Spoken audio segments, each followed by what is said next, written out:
viewers may find the following footage deeply disturbing. For more awesome content, like and subscribe now. Lock and load, bitches. So a good Wednesday morning to everyone. We have the usual suspects here, except for Hand. Has Hand gone now? I know he's supposed to be going somewhere. I thought you meant like expired, gone. No, expired, y'all. They were going on a trip somewhere. So, hey, you like my Adam? Good morning, Down South TV. Good morning, Star. Dave Jarvis, what's up, buddy? What's up?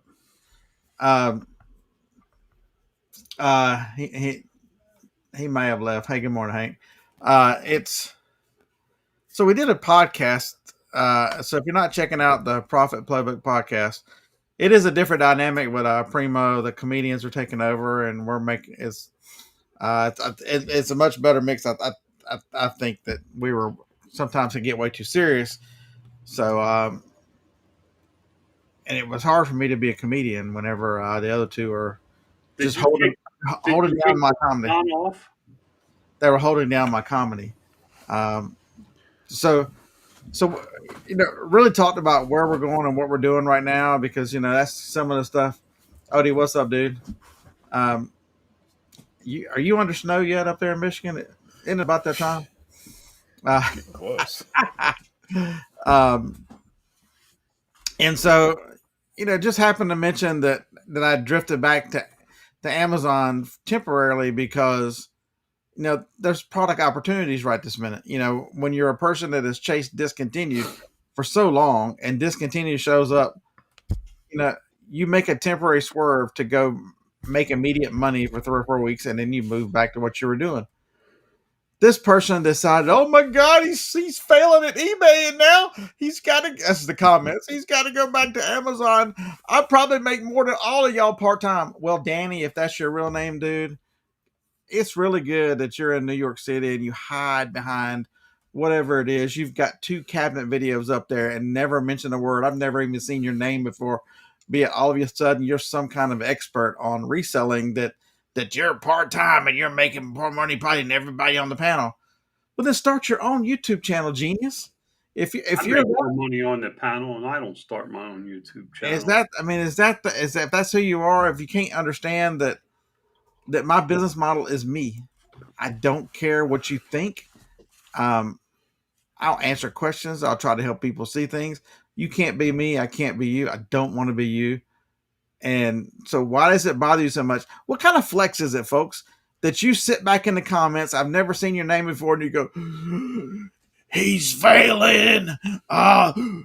Look, I do this part-time and probably make more money than the rest of the panel.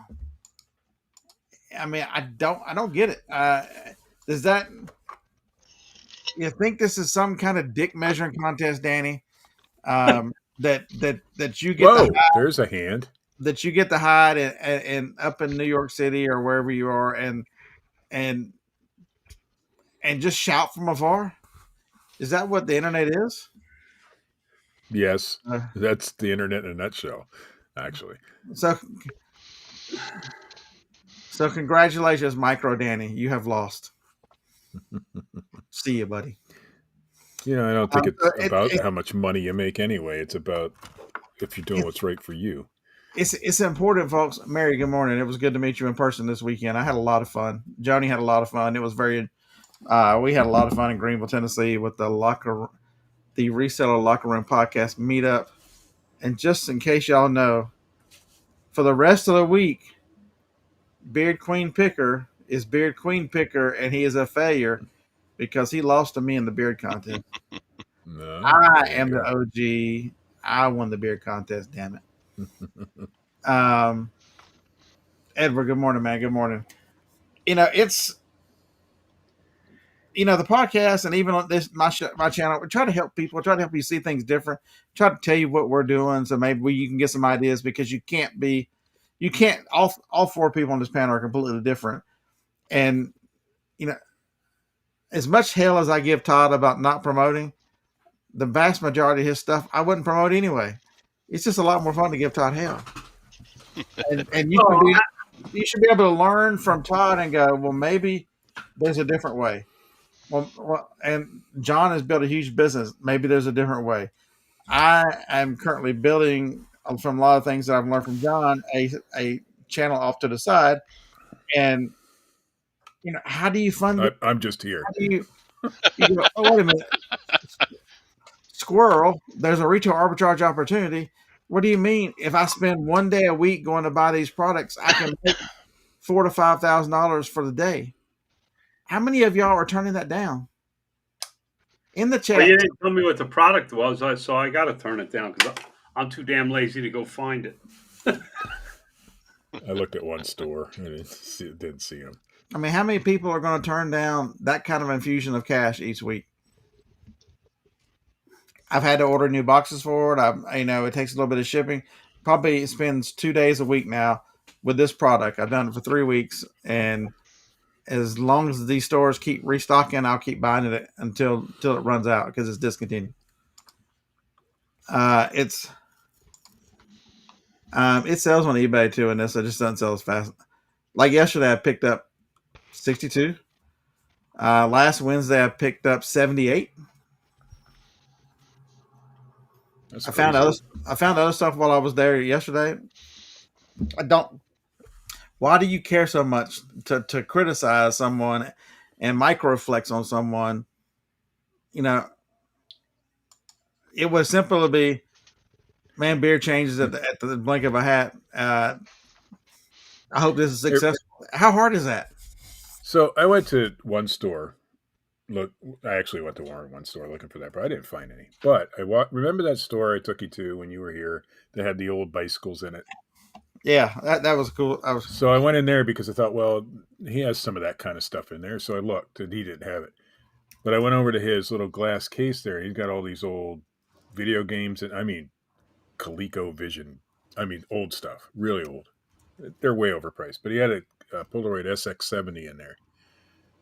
And I bought it. I paid $40 for it, but I bought it.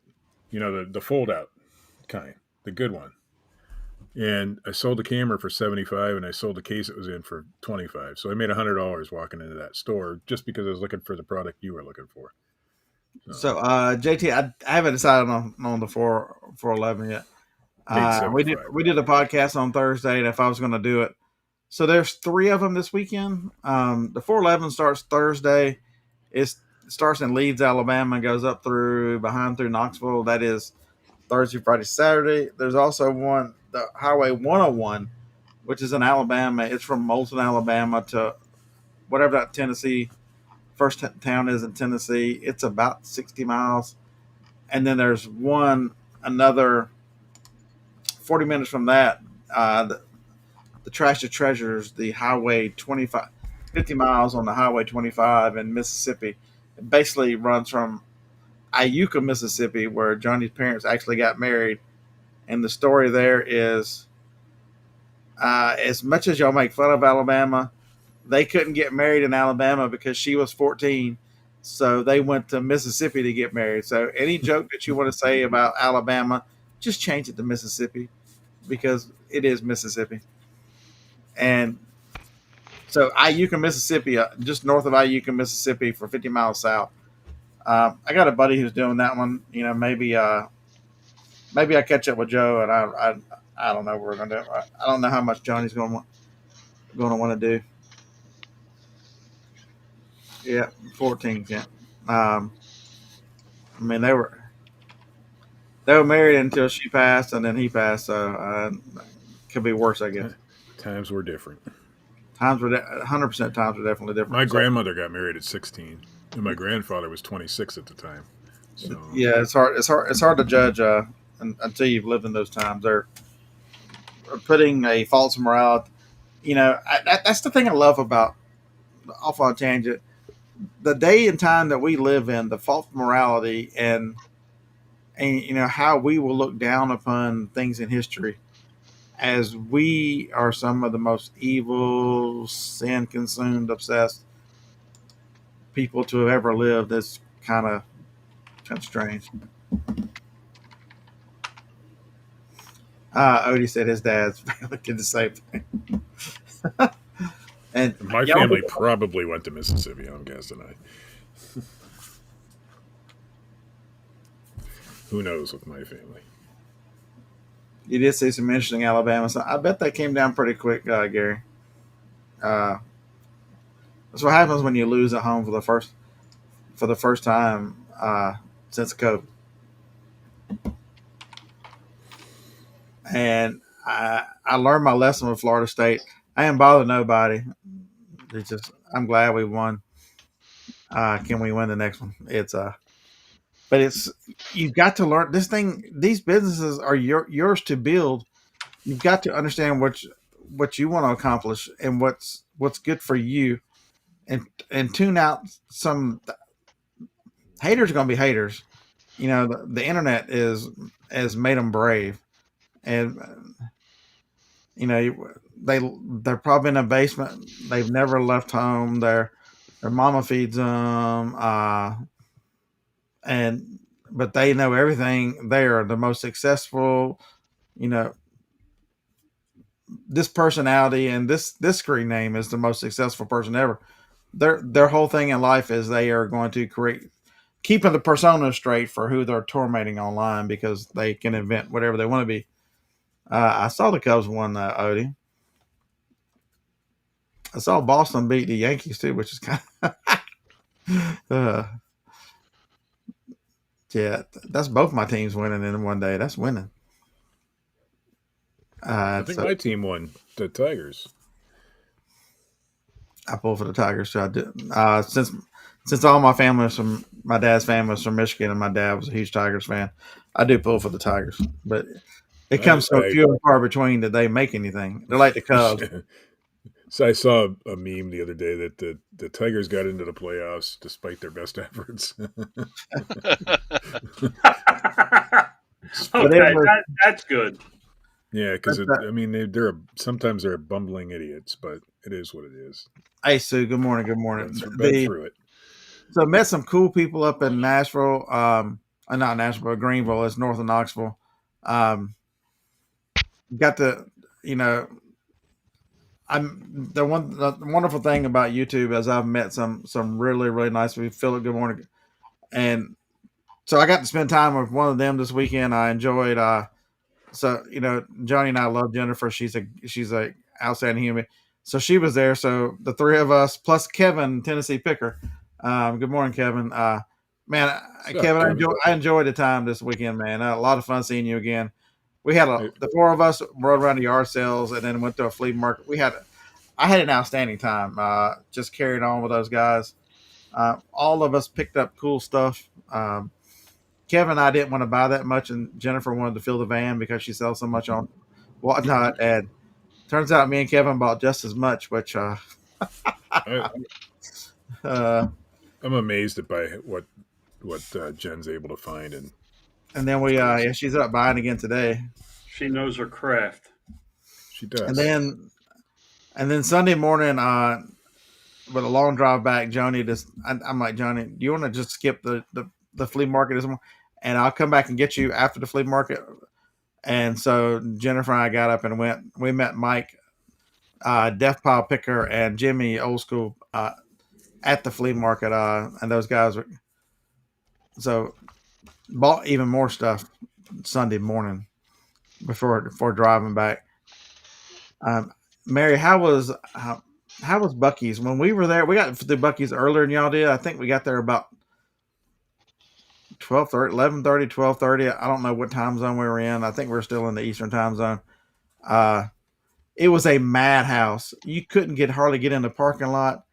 I mean, it looked like a freaking county fair in there. There were so many people, just people everywhere. Holy, I can't imagine y'all trying to keep up with 20 or 30 people in there. I mean, it was wall to wall people. That place was absolutely nuts. So if y'all never been to Sevierville, Tennessee, it's kind of up on the hill off the exit. When it was built, a lot of like flooding and stuff this week. Not there no more. I thought they were. I thought they did. I'm sorry. So Kevin said there's always when that one opened, it was the largest one. There's since a bigger one in Tennessee. I mean, I'm sorry, in Texas, but that's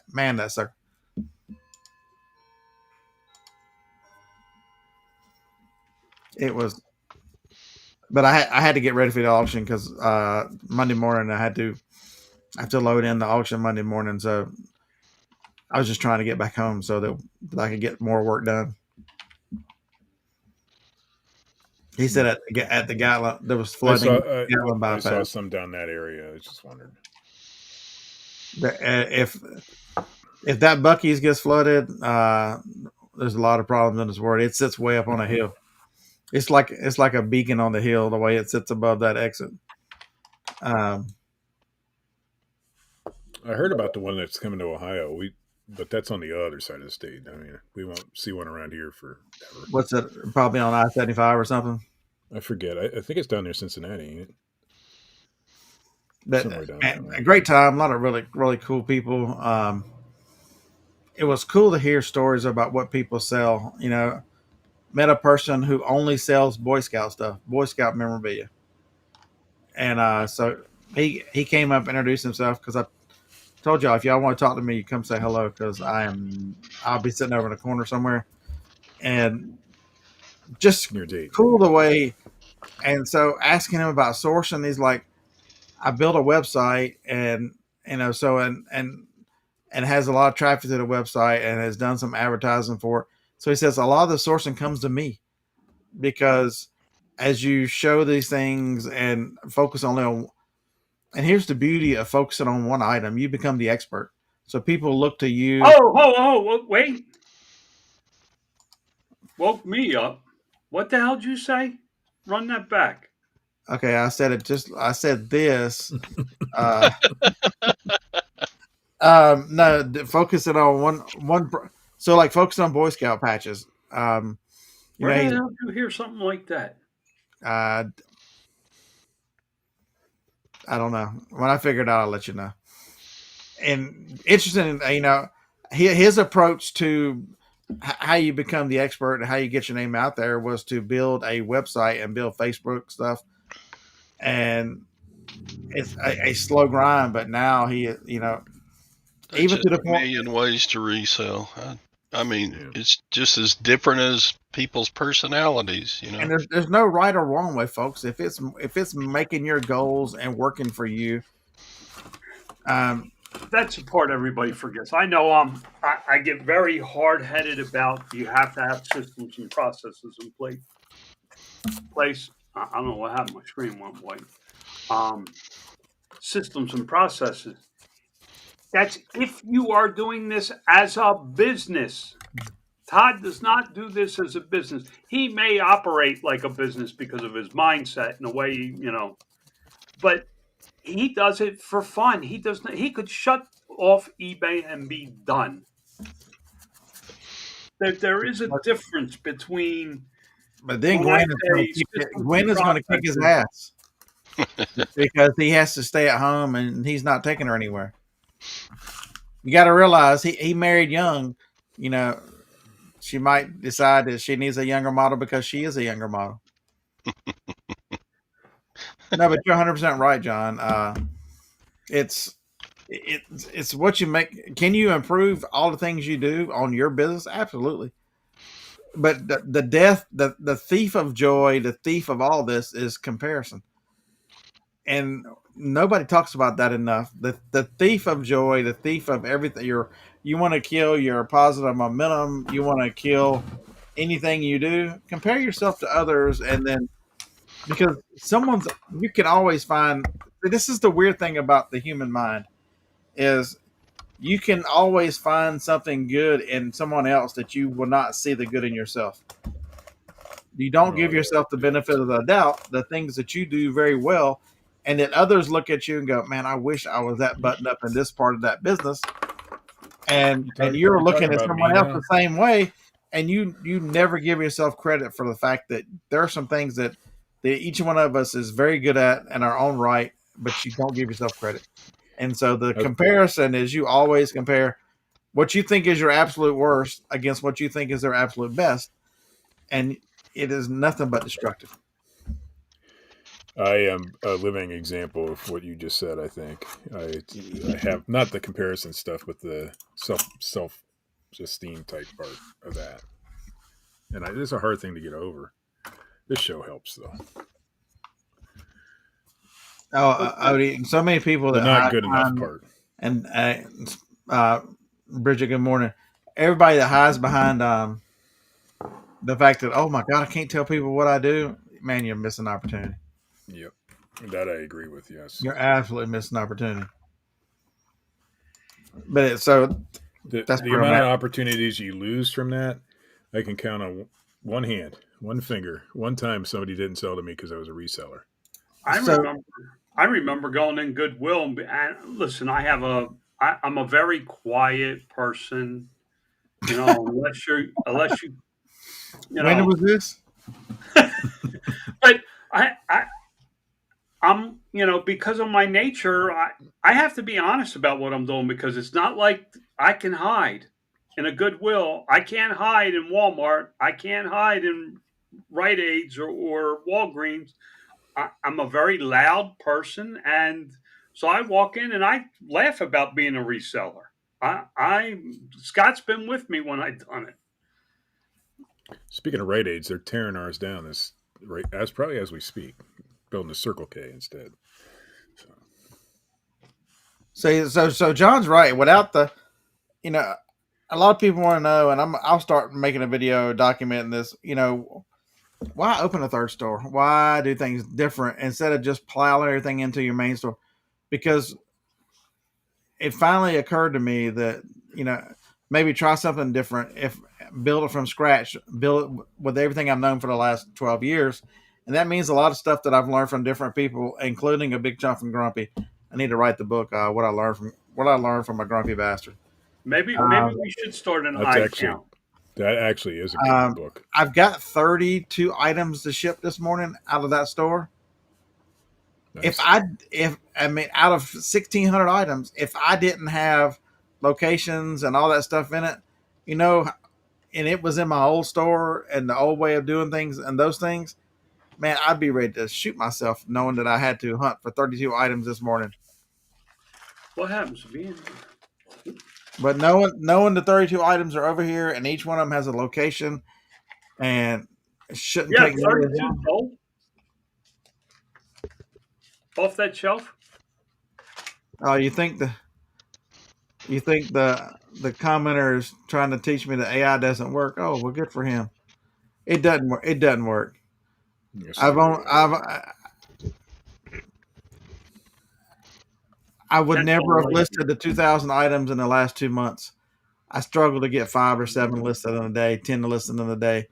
I think the truth is AI doesn't work for everybody for listing. It doesn't work for me at this current time, but it does work for Scott and it does work for James. It works for you, Steve. AI works in a different way for me, but not for listing on eBay right now. So. That's because you don't want it to. Well, it's because I'm not listing the same thing over and over again. Book World, it's made a huge. I can see where I'm going to build this monster, and I've got to. So which monster? The one we talk about? Yeah, and I can see within the next 6 to 8 months it becomes a main store, and the other one falls back.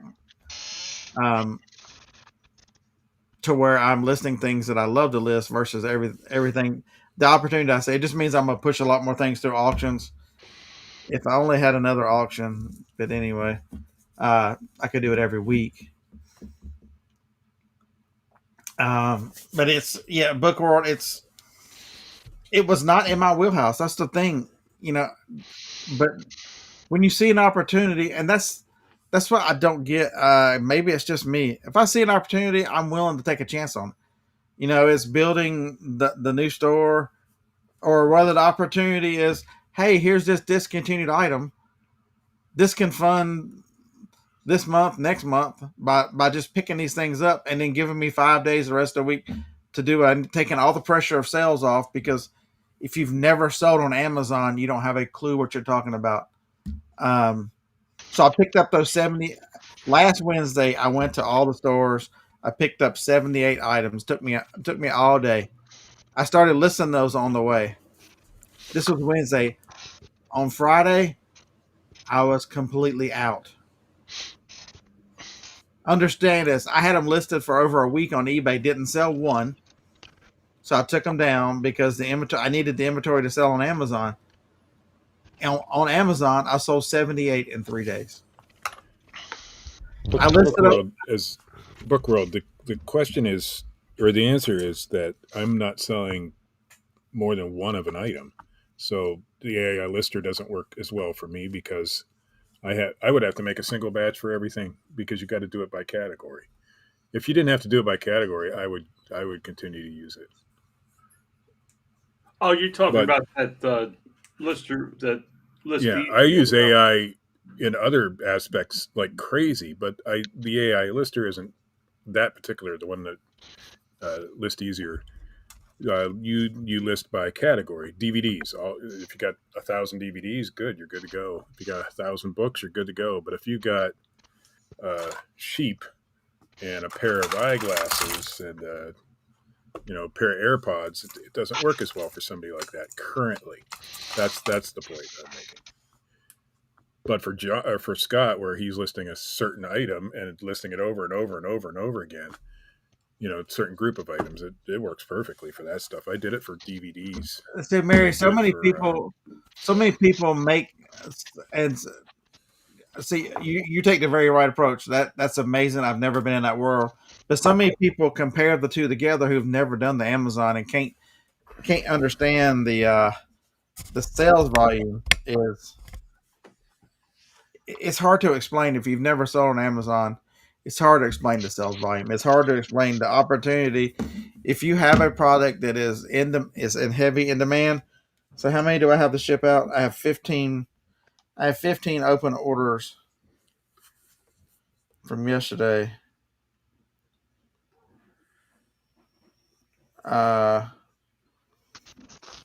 Looks like I sold 25 of that item yesterday. But so John, the interesting thing about this is this item is odd size, and so I started thinking through this logically, which is not something that's generally my strength. I'm like, what if I need to find the boxes that fit this? I also need to. What about if I order the right packing material so that my air pillow machine makes the packing, and so that I cut my shipping time down per item by less than a third of what it was? Imagine, and then UPS will. I'll pay a little extra to make UPS pick it all up in the driveway, so I don't drag it around anywhere. I mean, it's amazing when you've got processes and things in one business, in one part of your business, how it starts bleeding over because it makes you start thinking logically through how can I be more efficient? Because I'm much more efficient in that eBay store. How do I become more efficient? Even if it's just a per item basis, you can apply these lessons. And while I was out yesterday, I picked up another discontinued item. One store, I had not seen any of these things. I found one in the last 3 weeks because I knew to start looking for them. Ass pads? One store had 12. I'm like, holy hell! One store had 12. I'm trying to read this thing addressed to me, John. Mike, that's 100% correct. With Amazon, you can't keep up, and with eBay, it's very similar to the way Whatnot works. Ask Odie, how many store? What are you like 10 days in a row, Odie, of having a show every day? Who's Odie and what show are we talking about? Whatnot? He does Whatnot. I like what Odie sells, and Jeff was saying he'd run like 10 shows, 10 days in a row. Steampunk Town is Odie. I could tell you, once I started looking for the stuff that Odie sells and Jennifer sells, I see a lot more of it now. Before, I just didn't see it because I wasn't looking for that kind of thing. But I have enough to do a show once a month. You also know where to look now. I mean, well, yeah. I mean, it's my mindset's changed a little bit about what can Whatnot do for me as far as a show. Now, Book World 4224 addressed me and asked me, John, if someone stop the fight them people. If something doesn't work, you make changes, not keep doing the thing that doesn't work. You never change. Right. Listen, I built my system not for. Absolutely, Sue. Oh, Sue, I'm so sorry. I'm dealing with that with my brother right now. Dadgummit. That's not good. Um, I will definitely pray for you frequently. But he's saying I got to try and keep my train of thought going here because I can lose it pretty quick. Um, this is I built my business different than most people. My one thing is how I sell a product. I have a four-step process. If you read my writings every day, it's find a product, sell a product, advertise, list the product, advertise the product, and restock the product. It's a very simple process. I work on the process. If something's not working, then I need to change it. I mean, that's all there is to it. For me, the product may not work. So when I sit here and tell Steve, this is what you should be doing, it's from my experience of working my system, not because I think he has a great product, because I see it as a system of how to increase sales of that particular item, not because he has this item. Now, what Scott's doing, I like how Scott's doing this. You know, I haven't had a chance to really talk to him much. I got a lot going on. My brother has his cancer's back, and he's down to 160 pounds. It's things are starting to eat his body. He's 6 foot, and he's down to 160. So his pain level's up. So I've been pretty busy this week because my mother's not dealing with it well.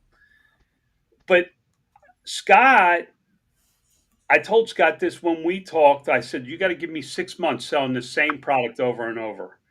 And he had a problem early on. I don't know when it was. You probably know better than I do, Scott. It was second or third week with your storage system. How you were gonna keep your inventory, and you Right. fixed it. But normally, when you hit a problem like that, your fix was always to find another product. But Correct. because you made a commitment to stick to this for 6 months, you knew I'd be right in your ass about it. You fixed the problem and you overcame. That's the type of changes people need to make. It's not so much a 180 or go left instead of right. It's small changes that make a difference. And I told Scott, listen, if you find a product like he's got right now that you can chase to make money quick, go chase the product. What he's building is not something that has to be built every single day. He can lay off of it a day or two when he's got big money to be made to pay his bills. This is more of a long-term thing. And I try to explain that to everybody is if you want to go in the direction like I am, one product, one system, one so that it's repetitive. So as you get older, you have to do less of it. Don't give up where your bread is buttered. So I mean, change for me is very small. It's never big. And Sue, I promise. Now that I said what was on my mind, I will pray for you as much as I pray for my brother. You'll just go on my list of prayers. Um, and my Yeah. wife and I pray a lot every day. So yeah, John, and that's the thing is it understanding that to get time to do the third store and to build that, you've still got bills to pay, and when an opportunity comes along, and I look at it different. I'm like, if I can spend net 2 days to cover all the bills each week, that gives me way more time to build and plan and do things with the eBay side, and so to somebody to judge me like that, I'm like, yeah, it's that even if it was the point more towards the AI, you know, people I don't understand whenever, and I guess it's human nature too that we've been talking about today, but whenever something doesn't work for you, it's automatically bad. I don't get the hate and the things, folks. If list easier is powerful. If you harness that power to your benefit, how many people got to come in here and tell me to quit talking about it because they don't want you to use it because it's life changing. Book world in here, it's changing. Look at Bridget.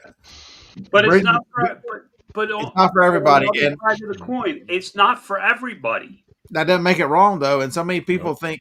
And I expect you to talk a lot about it because I hope it changed your life. I hope people don't think that I'm talking bad about it. I used it for DVDs and stuff, and it was wonderful. But that's not what I buy. Generally, I happen to have a bunch of them, so I used it for a month. Steve, you should never buy another product again. Well, that's the goal.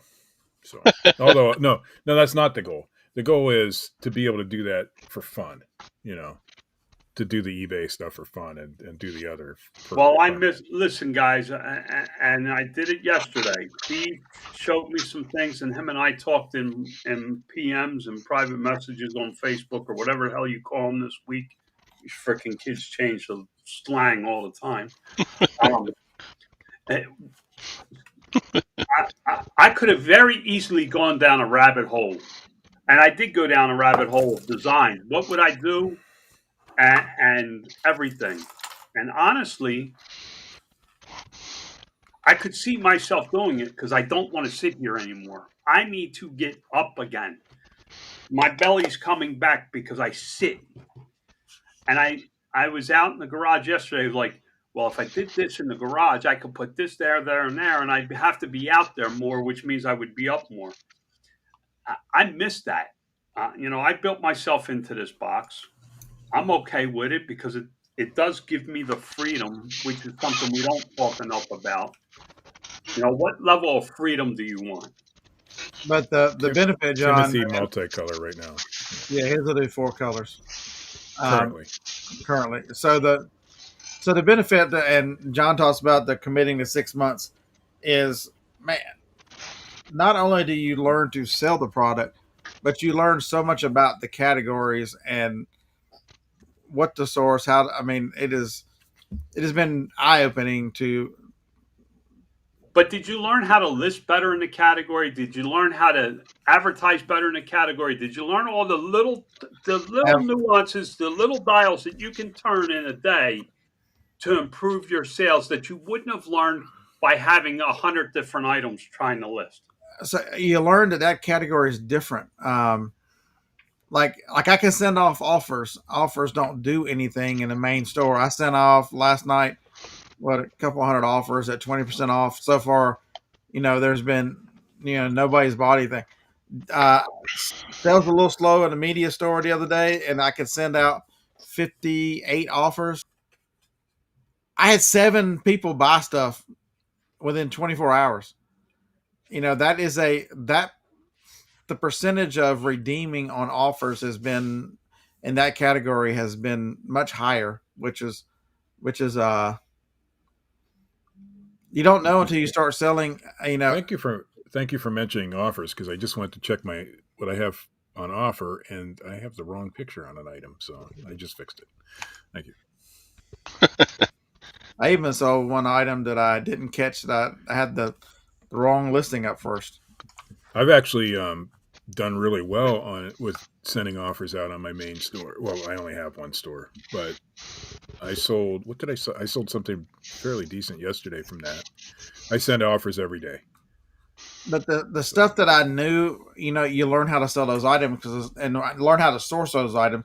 Because some of the stuff that I thought I knew, it's been proven that is wrong.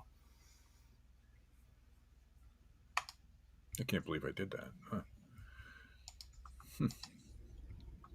I also sold an item today that I know I don't have. I got to get better at that. The back end of the business. When I sold something at my yard sale, and this morning I sold it on eBay. So I got to get better at that sort of thing where I'm keeping track of what I've taken down and gotten rid of another. It's Steve, and I've struggled with, I'll sell something and I'll go, holy hell, I don't have any idea where that is. Yeah. That doesn't, with the new store, with all the locations, none of that happens. It's absolutely amazing. The feeling of my issue is I took it down. I'll either donate it to Goodwill or Salvation Army, or I'll sell it at my yard sale or give it away, and I forget completely to take that out of my inventory. So the inventory system doesn't matter as much as the fact that I don't use it correctly, you know. And that happens maybe a couple times a year, but it's still a problem.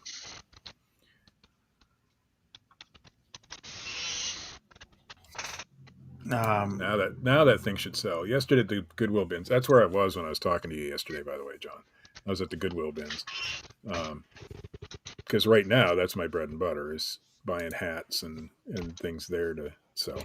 But I found several cross stitch kits, Dimensions and Bacilla, which most of you guys already know that those are really good to find.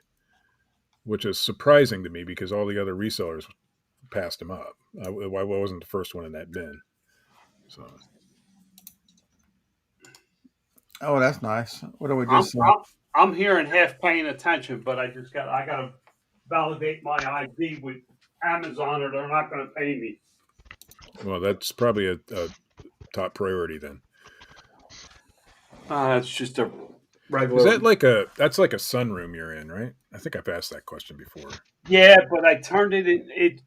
The people I bought it from made it a 4 seasons room.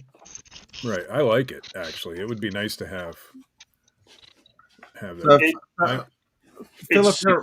It's 6 by 15. I like the light because you got a lot of light in there. You can open windows. It's all windows except for the brick wall.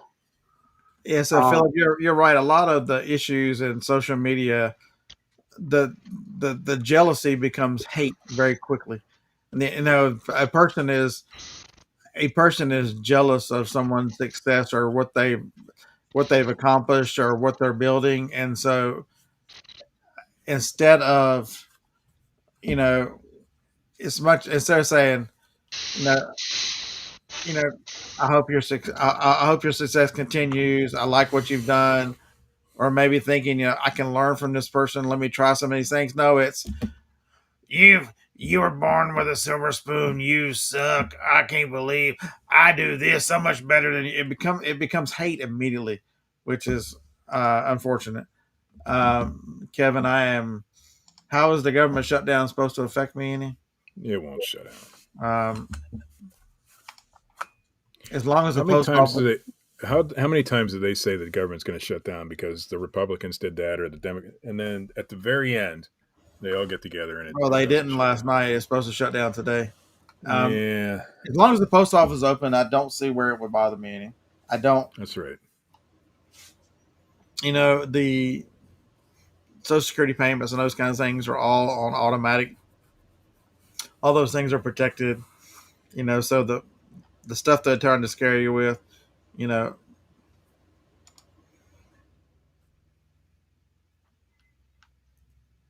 I love the cross stitch kits when I find them.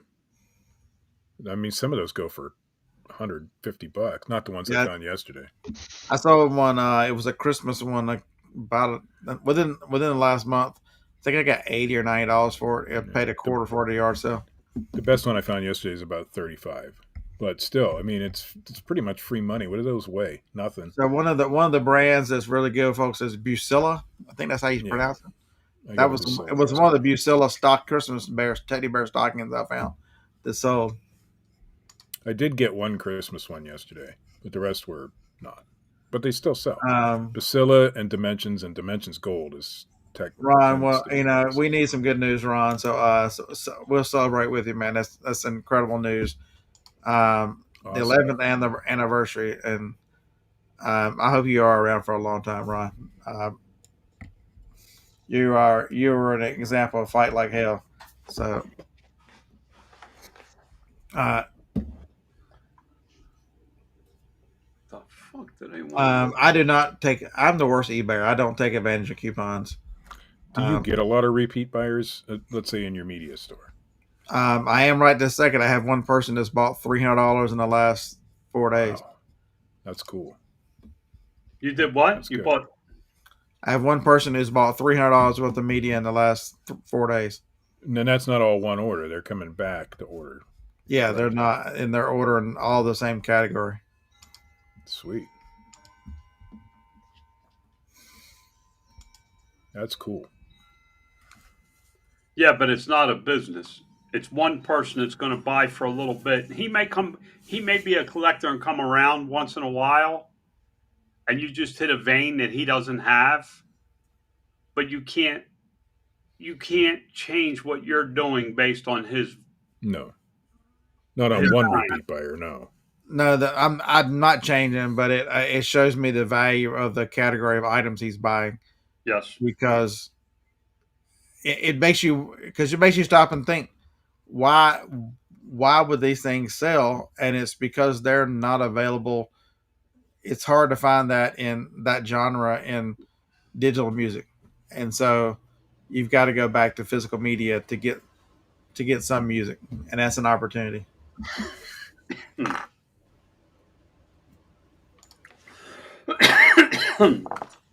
So those are good tips, Sutter's Mill. So I wonder how effective if you put those in the in your description versus the title with the title. Yeah, Jack. I saw your thing on. I'll answer you this morning, Jack. Brian, it was very good to see you. So there was on the beard contest. There was a long beard and a short beard. So Brian, Mr. Jack's Treasures, there won the short. And this is the example of two opposite people. I get the shortest beard. As introverted as I am, Brian is extroverted. He wanted me to go, let's go all around the room telling everybody else, nanny. I'm like, you have fun. I'm not going to talk the rest of the room about a beard contest because then I might have to talk to him.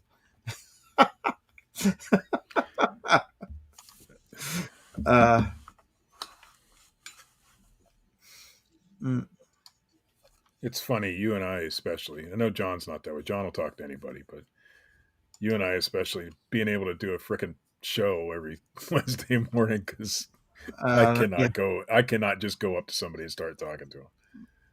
I can't do it. I mean, it's literally what stomach sometimes. The most entertaining thing at the whole meetup, I think, was as Brian was just carrying on. He was live for a while or whatnot. Brian's if you're not following Jack's Treasures or whatnot, he sells storage locker seller, sells lots of stuff. You get great deals from those guys. Especially Brian doesn't care; he just sells it.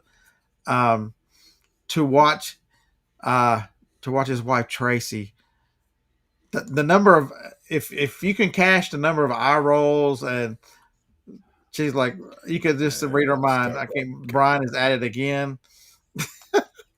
She hardly said two words unless you said something to her, and just sit back and she's just sitting back and watching the tornado through the room that was Brian. Jack invited me to a raid train, and I had to turn him down because I won't be around. But that's another thing that brings a lot of anxiety is being under pressure like that. So I'm not sure I could do one anyway. But thanks for the invite. I appreciate it.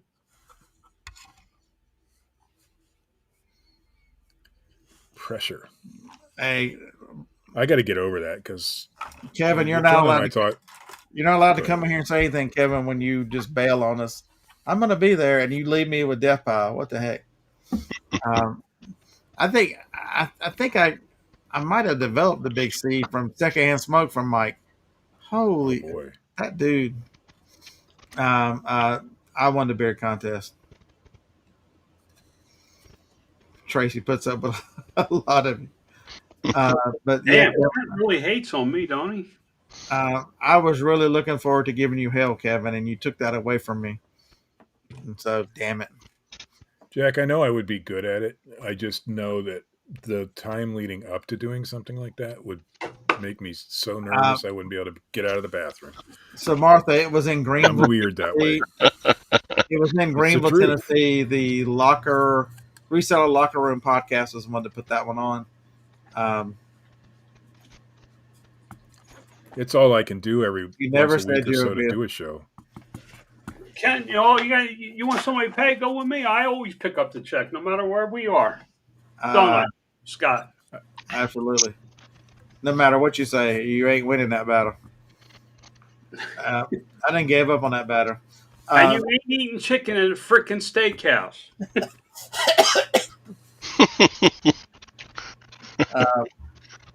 Kevin never said he would be there. All right, you're right. I never heard you come out of your mouth, but all right.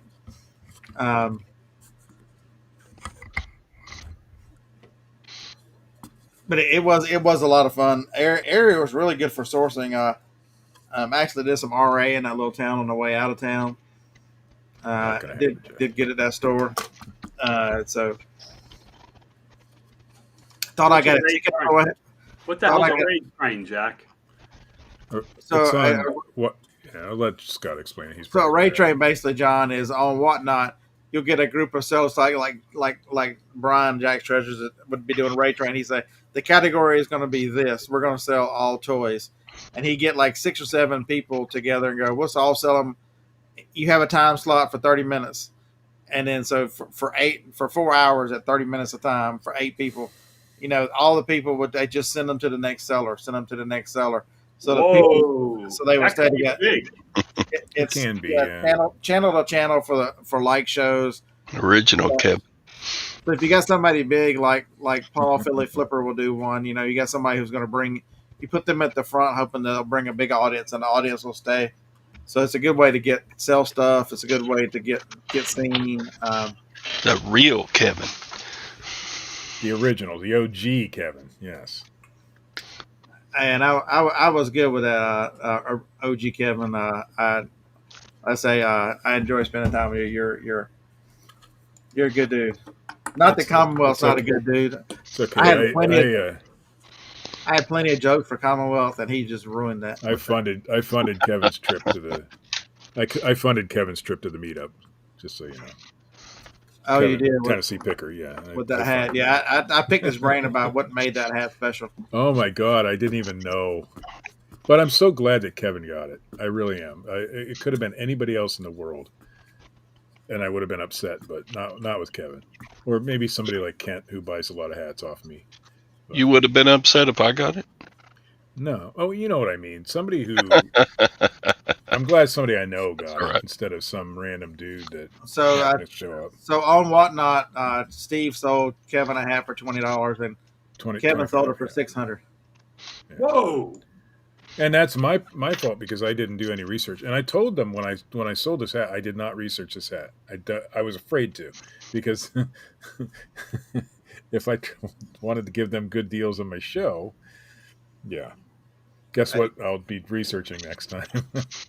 Good morning, Todd. How are you? Little Debbie, good morning. I still saw a few that are really good. But how much did you pay for the hat? 33 cents. And you got $20 for it. 25. Percentage-wise, I did better than Kevin, if you look at it that way. Okay. So no. Wait. Carry this out.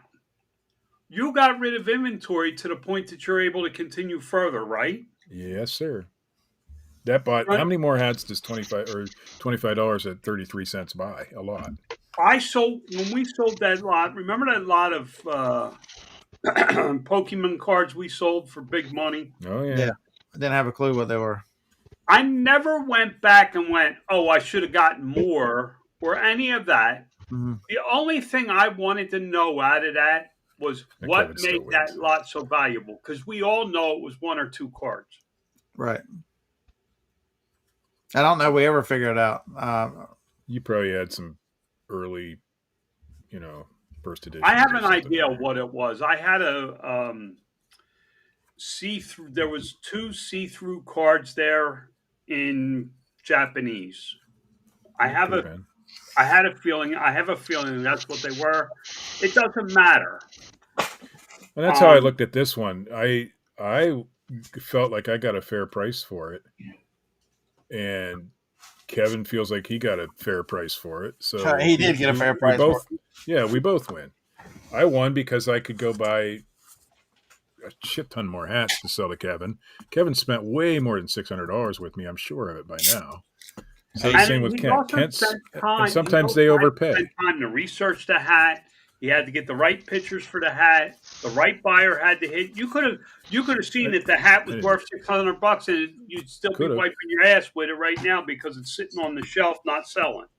Marcia was actually very happy that Kevin got it instead of somebody that we don't know. She was very happy with that.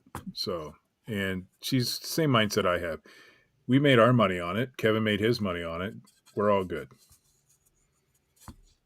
Hats suck as a category. They can, depending on what you're. Can't sell a ton of hats. If you'd have mentioned shoes, he'd have said the same thing. Shoes suck. But he's right though, because hats are long tail for the most part. Now Kevin got lucky on not lucky. Kevin's very good at what he does, but that one sold fairly quickly. But I can have a hat listed for years before it sells. Sometimes it's just the right person's got to come along. Right.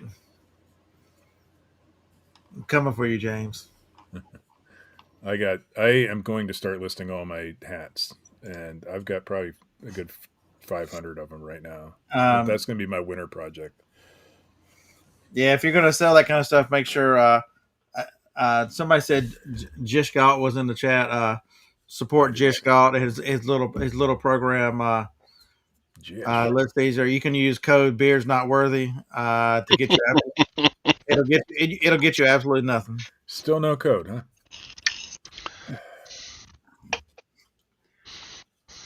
Like I said, I had to use Kevin's code. Our code. I felt dirty doing it, but I did. Code Beard is a sucker. There you go.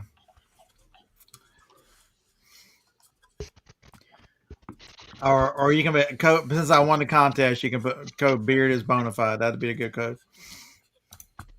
But it's opportunity, folks. If you got to learn how to find opportunity within what you're doing, I'm thrilled to have what I've sold from that guy for $300 in the last couple of days, and it makes me want to find more in that category because most people think it's useless. And most of the time it can be picked up real cheap because you can find, you can find it. I think I have an idea what category, and I've sold quite a few over the years in that particular category. I could tell you what people don't pick them up. I don't understand any of the CDs that are in there. It is a lot of foreign names and usually. But you also got to buy right because they were all $1 each, even at 25% off. They were 75 cents each, and they weren't really worth it. But whenever my crazy self actually said something to somebody, hey, do you want to sell them all? Nobody else is looking at them. You want to sell them all? It's all classical, whatever. I don't even know what to call the genre of this crazy mess. And she's like, sure, $30. That brought the cost down to 10 or 12 cents each. Makes it, and then you compare that with wait a minute, I can put that through list easier and list 100 in 30 minutes, 40 minutes. But you have to go a step further too. Just buying a lot of something like postcards doesn't mean you're going to be a seller like Postcard Kevin or whatever his name is. Mark.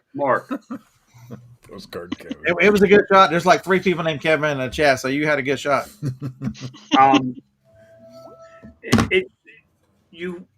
This is Scott's genre. This is his niche that he's picked out. That I finally got him to focus on one damn thing for 6 months, and he's seeing the benefit of it. Now, I'm not saying that makes what Todd does wrong, where he goes in and buys frickin', a piece of chewed bubble gum and a porn DVD, and that makes him money. Right. And just like you blinked, it's like you can't sell either one of those things on variety.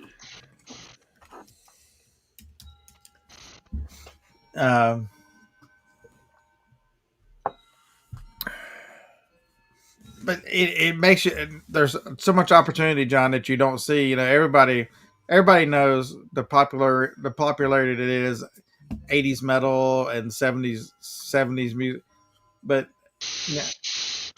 I had no idea that there'd be a collector out there, and so it makes you think, why is this dude buying all this stuff? It makes you. He's probably flipping it to him. It's probably raking profit. Probably flipping it to Amazon. No, it's definitely not raking profit. No, he actually uses his real name when he buys, because he's bought from me. I'm sure it was in the Amazon Flip and brand new game or something. I can't remember what it was. And I don't know. It's Steve Rakin. It's his name. Flag is missing for 3 days. Uh-oh. Uh-oh. Should somebody go do a welfare check on him? So Kevin, yeah, I was watching you the other day, and I heard you talk about you were going to have plush owls. $600. That's all you're going to sell? I was driving yesterday, so I couldn't watch you without putting. I actually checked. I saw that you were coming on at 1:00, but I forgot to go back. I didn't want to put the van in a ditch either. With but it's. But you can't, Kevin. You can't use List Easier if you wanted to sell all those plush owls. You can't use it. I mean, these people are. Oh my God, I can't. I can't buy in bulk.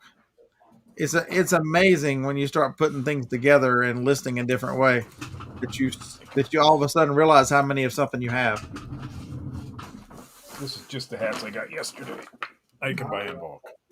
It's a big bulk. Actually, there's a couple in there that I didn't buy yesterday, but most of those are I bought yesterday. When you find a good source, but if you wanted to list back those to that source. If you wanted to build a hat store on eBay and list those through List Easier, I might actually put them on a separate store. That's what I mean. Take the opportunity that you have and figure out how to work smarter. Steve, I would tell you 100 times that the hats and taking a few pictures and throwing them up on List Easier. Here's the thing. This hat here is probably only worth $2 or $3. But if I have a ton of them, like your media, I can list them for $3 plus shipping on eBay and still make money on them. That's what I'm looking at now. Kevin, talking about how much? How much? $3 each, Kevin. That's what I sell them for on whatnot. So, Kevin, don't you have like 4,000 hats already? He said he's got over 4,000.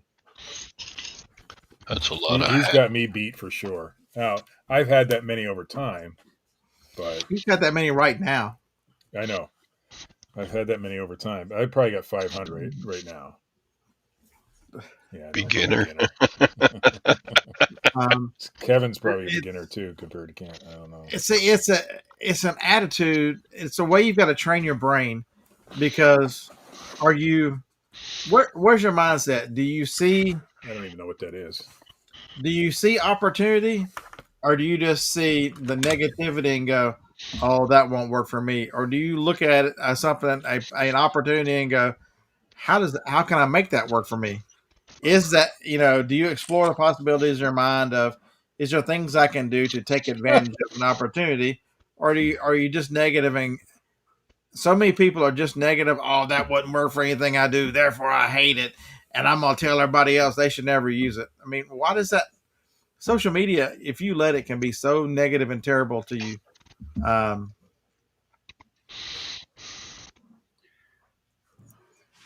mean, how many people have decided they so I was on the panel, and unfortunately I can't tell time. Baseball gives me hell about if I start 1 minute late. I thought the panel started at 7 p.m. and actually started at 6. And so I thought we were doing good. We rolled in like 10 to 7, and the panel's been going for 50 minutes. But they were nice enough to tell me, hey, go up there and answer some questions. And one of the questions is about AI, and so many people don't think it all the way through.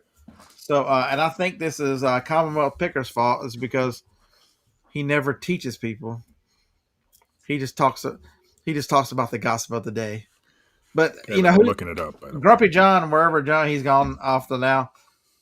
He had an important question that I repeated to them, and I gave him credit for it. Is, who is doing the searching? Do you use AI descriptions? They are just fluffy. Who was doing this? And I asked him who's doing the searching, because AI is the one that is accurately through all these search engines now, who is doing the searching no matter where you're at. And so if your AI is making the description, even though you think it's fluffy, it's building keywords. It is building keywords through your listing to be more effective for when it searches for it whenever somebody's looking for it. And so well, Kevin told me not to look this hat up. I just looked it up. the last one sold in 2024 for $50. Bam. See, Kevin, I learned quick. And so somebody actually came up to me and he's like, I was in the book. I was of the opinion that I didn't trust and didn't like AI, but in 5 minutes you changed my mind, which I just asked the questions and he got to it on his own. It's who's doing the searching. How do you want to be found? What is more effective?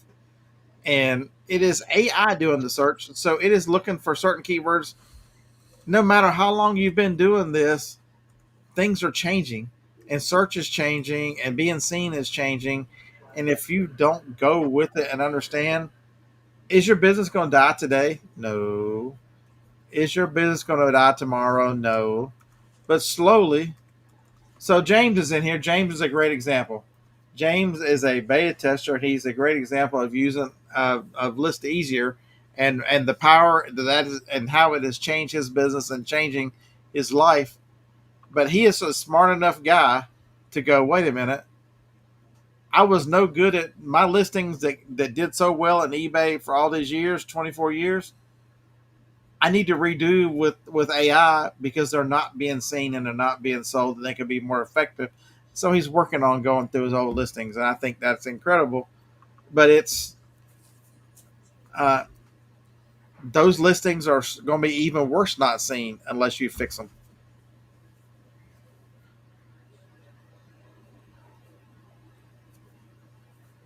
All right, Kevin, AI is not needed. Then you don't need Kevin's code either. Well, if you read it, he said he could do it yourself, but it takes. He said you could do it yourself, but it takes 25 times more time. Okay, so today's code is at List Easier is Josh give beer to code. There you go. .com.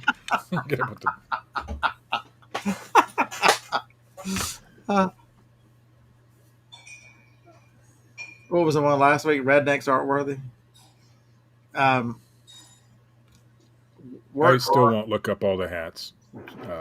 It's just if somebody gets a good deal like that, I'm happy for them. That's all. Steve, I would build a hat store for 100%. Well, right now I'm going to. They're going to be mostly low end right now. It wouldn't matter, Steve. I'd let AI do it. I'd look them up.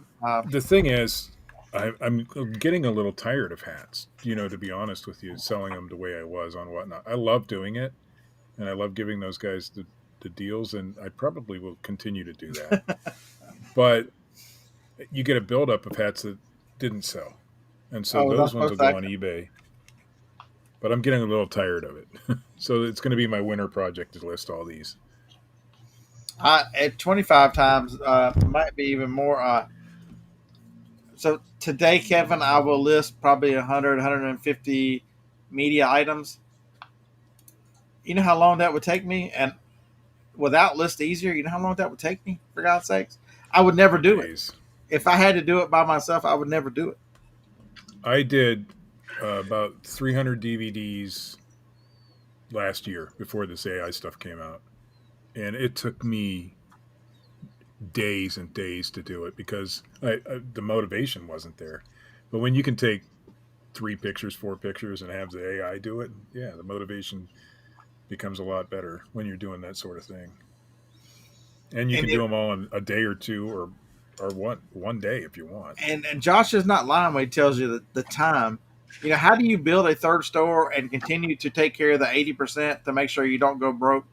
Is if the time is cut down, so dramatically that the efficiency makes it to where I can do this. Systems and processes.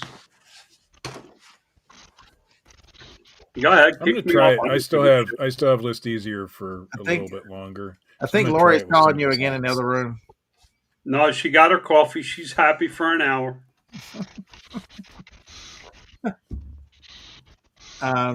I'm just saying, it's systems and processes. Even the book world 4224. Look at this is the efficiency. Yeah. 20 books a day. And sell 3 a day. Now he can do 300 and sells 40. But his systems and processes have to change to be able to do all those things. Mm-hmm. Going out and spending $70 or $100 or whatever the hell this program costs does not make your business. I could see it coming overwhelming fairly quickly for somebody, because now you have the ability to list 300 books a day. Where are you going to put them? What are you going to do with them? That kind of thing. Forget 300. Scott was getting overwhelmed at 50 a day. When he started, he got overwhelmed real quick. I can't do 50. I can maybe do 20. No, I'm talking about when you first started, because the way you were storing them overwhelmed you. No, I found the bottleneck very quickly. Right. And then you broke instead of switching lanes, you broke the bottleneck. Correct. And it made a huge difference. And now I've got to straighten this up because I'm at another bottleneck. And what are you going to do? You're going to, because you're committed to it, you got to break that bottleneck and move ahead. And it's not really a bottleneck. It's just a matter of I've got to dedicate time to straightening up the space. I get that.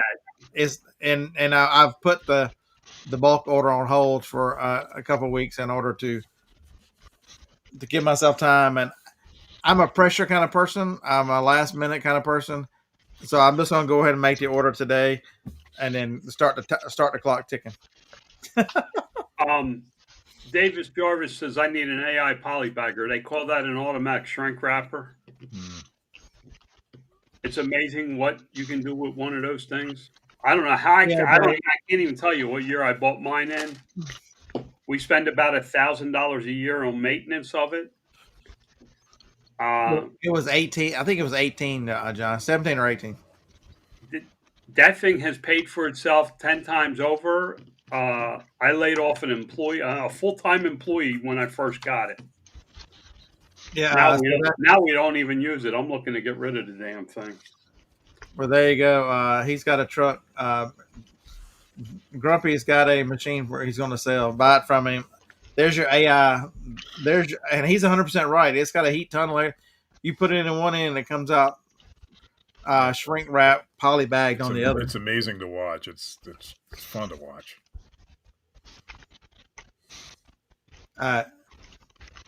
Good morning, Corey. How you doing, buddy?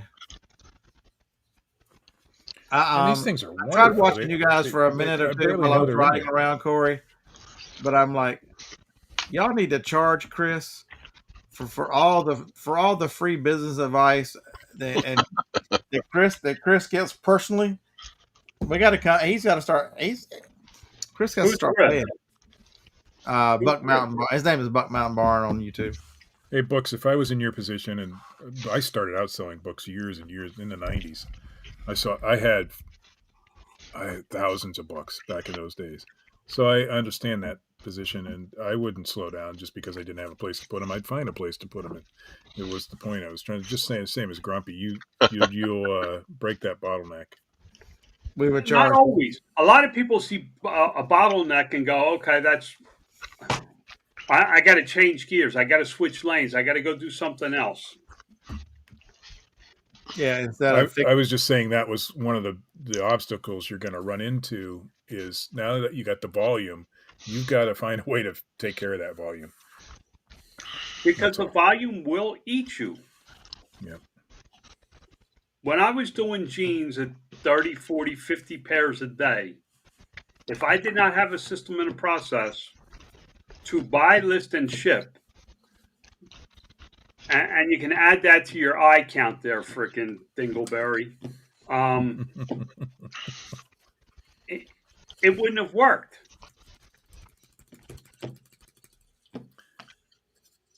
He's like what's his name to me? Lag. Kent's in a lag group. Kent can get there sometimes. You just wonder what Lag was out protesting that he got arrested for. That's why he's not here. He's a Democrat. Hey, there's a cat. Yep. Sneaking in. Yeah, I don't understand the mindset of all of a sudden I listed everything I had, and then in a category, I don't need the program anymore. Again, that's why would you not continue to use it and find more inventory? I don't, because you're going to sell. It's a that lesser mentality. I don't understand. I continue to buy more and more media and trying to figure out which ones work, and I want to buy bulk media to really push the issue. Have you sat down and had a chat with James where he gets his media? I mean, can he help you? Or is he just I should just show up in St. Louis and buy all his extra. or is he just I think James got and won't share? he's got like 7 storage units. I know. I assume he does. I'm taking calls because he seems like a good guy from the videos I've seen. I've only watched a few, and I don't watch all 42 minutes. He gets about 3 minutes of my. No, same here. I kind of get tired and fall asleep if I watch. Well, hell, he just made 12. Same videos. with Kevin though. He just made 12 videos yesterday. So I did it with Dusty too. I've Dusty's 2-hour driving videos. I watch them. I loved them, but I'd fall asleep halfway through. Or because there was always a lot of good in him. Yeah. There was a lot of good information from great Dusty. stuff. Oh yeah, I loved it when he was doing them when I was driving home from like North Carolina or something, and I could have something to listen to on the way home. And I would too. We did it. Him and Eric did a show. I remember we were coming back from the Nashville meetup. Yeah. Multiple income, but the problem is people want multiple income streams when they start.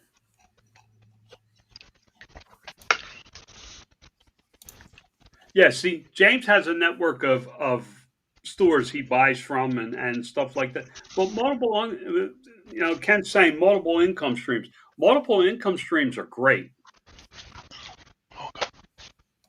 Once you get your first freaking income stream, you can't start with multiple incomes. Right.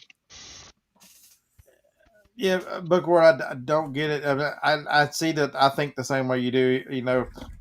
If you were listing and selling 3, and all of a sudden you found a way to list more, that means you need to. If you want to continue this process, you got to buy more. This is, it's. I think if I was. Go ahead. If I was only selling media, though, I would get burned out quick. That's just my mentality with that sort of thing. So we're having this conversation. Jennifer and I are having this conversation as we were unloading my van into her truck, and we were sorting everything. We were straightening everything up Saturday evening when we got home, till I got to the hotel. And she's like, "I didn't think I'd find this much." And she's like, "But I've got to keep buying this much because I sell 225 pieces every weekend if I do one show." And she did 2 shows this weekend. It was almost 400 items. You just think about 400 items every week. That's 1,600 items just through the live shows. Look at Odie, for God's sakes. If Odie is still in here, 10 or 11 shows. They've sold. Think about this in a year, and I think they're a year and a quarter, a year and 5 months, not quite a year and a half. They've sold 17,000 items on whatnot. That's a lot. 17,000 items.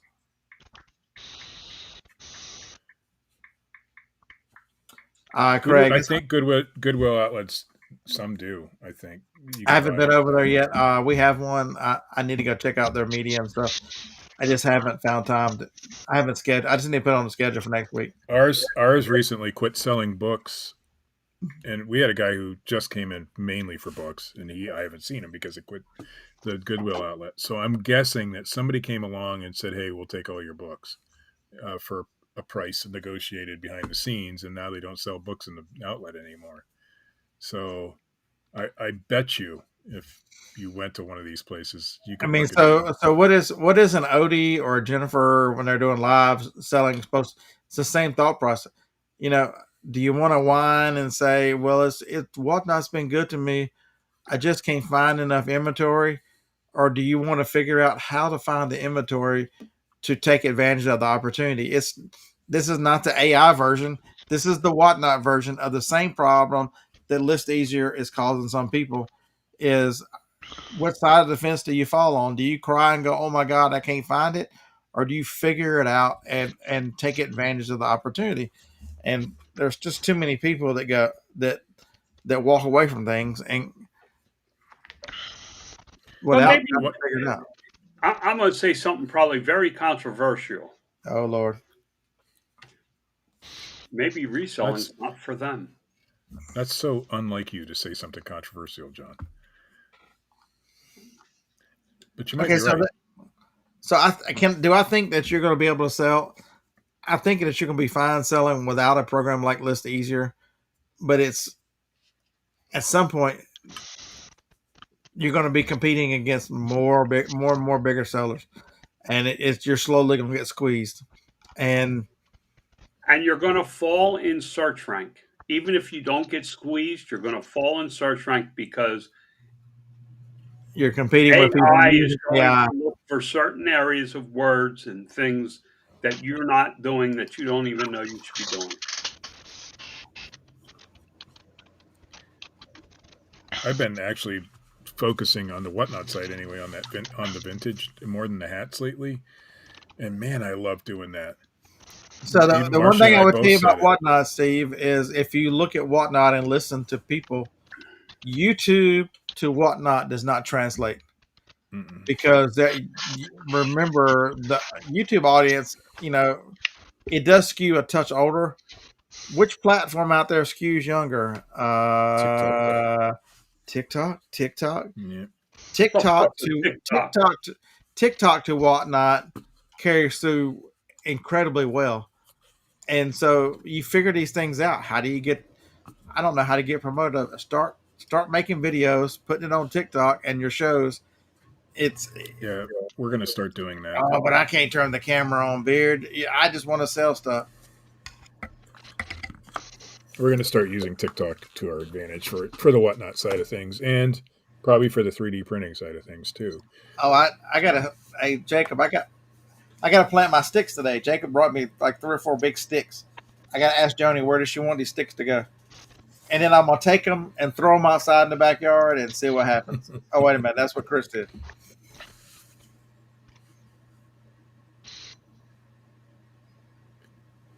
I don't know. It's hard to make that decision, Jake.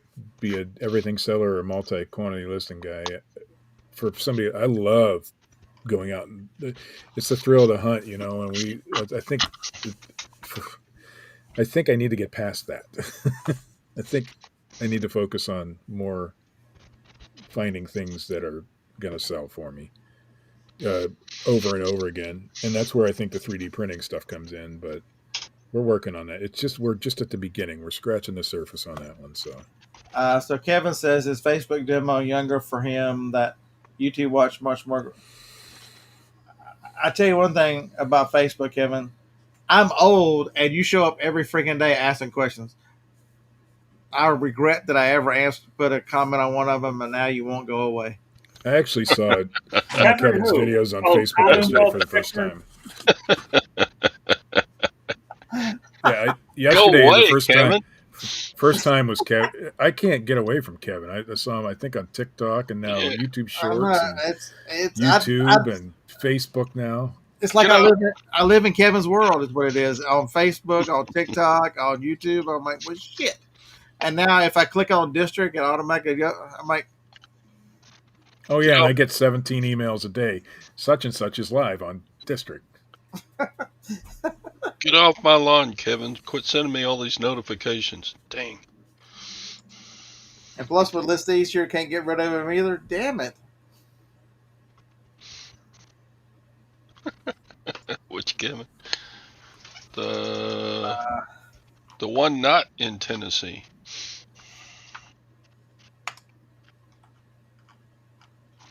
Yeah. What time is it? 9. But it goes back to the simple fact that you got to do what's best for you. You got to build your business. Hey, Steve, you're in charge. Oh God, no. And it depends on what is it that you want from this business. I think about it a lot. My brother's fighting this battle in this cancer. He rubbed his eye about a week and a half ago, and he got a black eye from it. That's what started him down all this stuff. He's down to 160 pounds at 6 foot. What is it that I want? So I stop and think sometimes, what is enough? Where do I want to go? And for me, when I started, it was about freedom. And in the last couple of years, if you read my posts, my writings, it has been about how do I exit from this and maintain what I have. So you have to look at yourself in a mirror and go, this is what I want. Todd is a perfect example. He knows exactly what he wants. He wants a pile of shit behind him so he can play poker and tinker with eBay because that's what he enjoys. He doesn't need anything else. I want to get to the tinker with eBay part. That's what I want eventually. Well, I told you how to get there yesterday. Yeah, well, I know. And it's something I plan on doing. Did you run the thing last night when you went to bed? Well, I don't have any. No. Do you have different color string behind you other than the 5 colors you have for sale? 15 colors right now. Okay, then why weren't another 5 colors running? Because then you double your listings. You add mix and match ways to go with it. It's a good seller when you get it out in front of people, start putting it out there. And what happens when it takes off? Hey, Scott. I think we did good. I heard, get him, John. Get him. Welcome back. Listen, I know. I lack too, Scott. I mean, I lack in the getting my getting my product out there side, and that's where I need more help. Oh, you fail at sales. I can tell you that. Your freaking listing sucks. Oh, I know. And it was not, I mean, the listing, the description and title and all are done with AI, but the pictures suck for sure. You don't have enough. Yeah. So I thought these things were I thought they were about 1.5 inches by 1.5 inches. No, hey, Brian wants to open his own district marketplace. Well, here's what you do, Brian. Go over to Dibdit and go live over there. Get Kevin to help you with that, and then open your own and make sure you take some people with you. That's what you do. That's how you build a business. I got to find my. I have one of those green mats that you can put it on with the measurements on it. I got to find that today, and I'll get measurements in there. I'll tell you what would work good for Steve. Steve, you can go to Dollar Tree and they have them. Oh, I have one. It's right over there. Okay. They have crafting mats that you can put in, take a picture of. And Marcia has a couple, so. I'll tell you what you and your wife should be doing. You should be the manufacturer. Your wife should be the seller. She did put them on TikTok. Got a sale or two out of that. No. You should be a manufacturer. Your wife should be a seller. Your wife is much better at following processes to do that stuff than you are. I'm horrible. You're the artsy guy that sits in a room and kind of jerks off and comes up with an idea and puts it out, but you don't know how to follow through with it. So I get Friday. I get there Friday, and I catch up with Mike, Death Pile Picker, and I'm like, "Where the hell's Kevin?" He's like, "He ain't coming." I'm like, I start texting him and screwing with Kevin, and Mike's like, "What the hell are you doing? We just got him calmed down, and you're walking him off the pier already." And the reason I'm saying that, Steve, is because I'm a lot like you. I'm very good at designing ideas and putting ideas together. It's the follow through that I struggle with the most. But see, I need to learn that. I need to learn to overcome myself. It's myself that's the problem. I'm the roadblock here. I'm the bottleneck, and I need to overcome it. So, how many images? It doesn't just these 3D. Go ahead. How many images can you put up on Etsy? I'm not sure actually.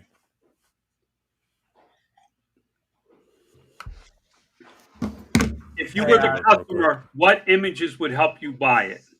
Yeah. Brian, I just sent you my phone number on Instagram. You can also do a video there too, and I plan on doing that. Somebody sent somebody something. What the hell was that? I got him. Oh, Sue. 10 images on Etsy. No, it's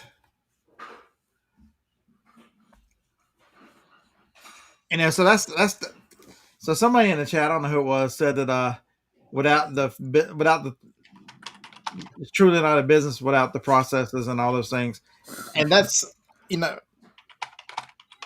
I want to transition from that, and so that's one of the decisions I've made is to make how do you make that Please don't copy me. that eBay store more of a business and let it take over everything else? As you got to so Brian, you'll go to text me first so I can put your name in my phone, and that way, because the iPhone I've got it set to if you're not in my contacts, it just sends you the voicemail. My wife is actually very busy running her own successful business. How do you change over? You've got to be intentional about changing over, and so I'm trying to be very intentional with that side of the business and making that eventually the whole business. It's still keeping all my fun and all that kind of stuff. But why are you doing it that way? Is it long term or is it short term? No, it's 100% long term because as I age, that business I can operate very easily versus all the heaviness. That's also things that I can source to have shipped here. The sourcing is easier, the shipping is easier, the organization, all the things that as I catch up with Todd, that I want to be easier. I don't want to be shipping microscopes from some school like Todd's doing. How many boxes did you have to ship all the microscopes in? I fit 2 in a box, but it was worth it. Man, I made a bunch of money on that sale. Yeah, but on that buy. And Kevin, it's not necessarily passive. It's just more of an organized, structured business that can be.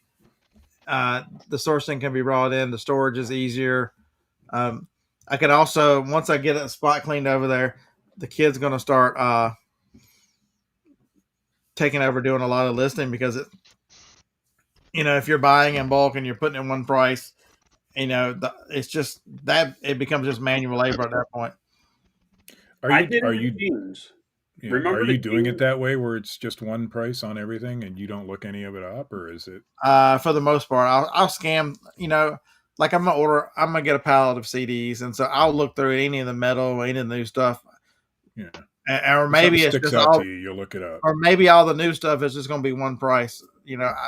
I'll skim through. But I was thinking about with these hats. 90% of these hats are going to be a $3 hat, $5 hat. So just sort them when you're taking the pictures. You can see them when you're taking the pictures. But if I've got it's a good one, flip it over to the side. But if I've got Jacob doing it, he's not going to know 80s metal. You give him a list of AC/DC or Megadeth. Oh, he knows some of that, but do you do volume, or are you going to be a one-off seller? Meaning, I sold my jeans one price, which allowed me the freedom to source more jeans to have people list the jeans for me because it was one price. They didn't have to look it up. They didn't have to make a decision. This was the price. So let me ask you a question about that, John. The one price, I think if you're the bulk and you're the one price person, no matter what the product is, if people see the deals, you would increase the amount of multiple item orders. You're gonna get somebody like Reselling coming and if they look at it and go, "Oh my God, there's Metallica for $7.99. What else is in here for $7?" You know what I mean? Well, you give the opportunity to other resellers, even then they like Raken will come buy from you and sell them on Amazon or something. And I don't care. No, that's what I'm saying. That's more sales for you, and that's why I didn't have a problem with selling a hat to Kevin. It's the same concept. See, that's what I'm leaning towards, is keeping everything streamlined and everything just one price, and just because of the time, the speed, the efficiency versus trying to squeeze every. I'll just order the next pallet. What do I care? Now with hats, I have a different opportunity. I don't have nearly as many hats as you're going to have CDs, so I can look up individual hats. But I know a Chief Wahoo hat from the '90s is going to be $25 or so, as opposed to something newer. See, there's your postcard Kevin guy, Mark. He's got 40,000 postcards at the same items at the same price. Brian makes a great point that the loss leaders, how they're making money on whatnot. Yeah, it's Postcard Kevin. Postcard Kevin. We changed your name, Mark, to Postcard Kevin.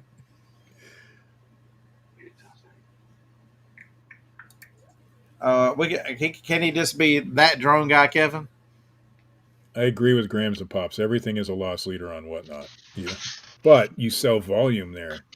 And so if you're buying right and you're selling right, it doesn't matter. Now, I only sell hats and some vintage stuff. But oh, yeah, I forgot I gotta go. That we hung out with Jacob, too. What the fuck happened to your head? He just doesn't have a hat. He almost always has a hat on. He just doesn't have it. Bitch, that don't make you smarter. I've always had a big head, so what can I say?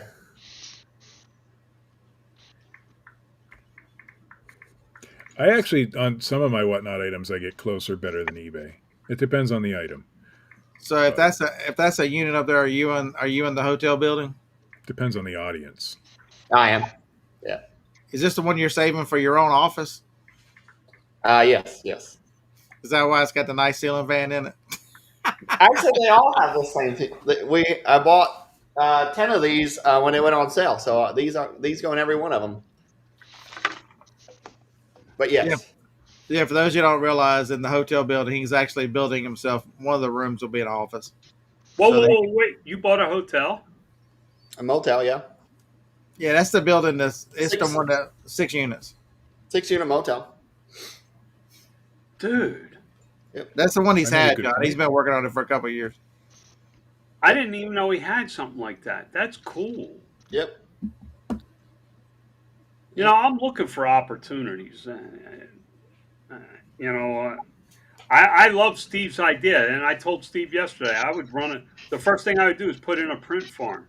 The most people, they couldn't go out and buy a dozen freaking $1,000 printers. Right. To me, it's the freaking drop in a hat. You don't need it. They don't need to be. You can get A1s, and those are like $500 with the 4 colors, I think. You can get started with those. Corey and wants they're to know, great. do you rent, That's what do you most rent print by the farms hour? run off of. Corey wants to know, do you rent by the hour? Is he offering?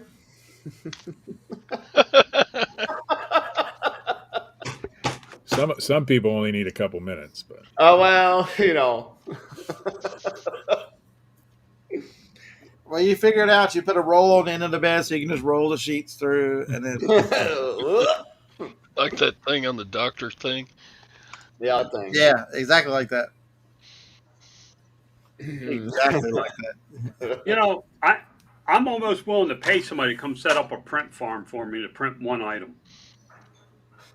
Why don't you just farm it out or hire it out? I've thought about that too.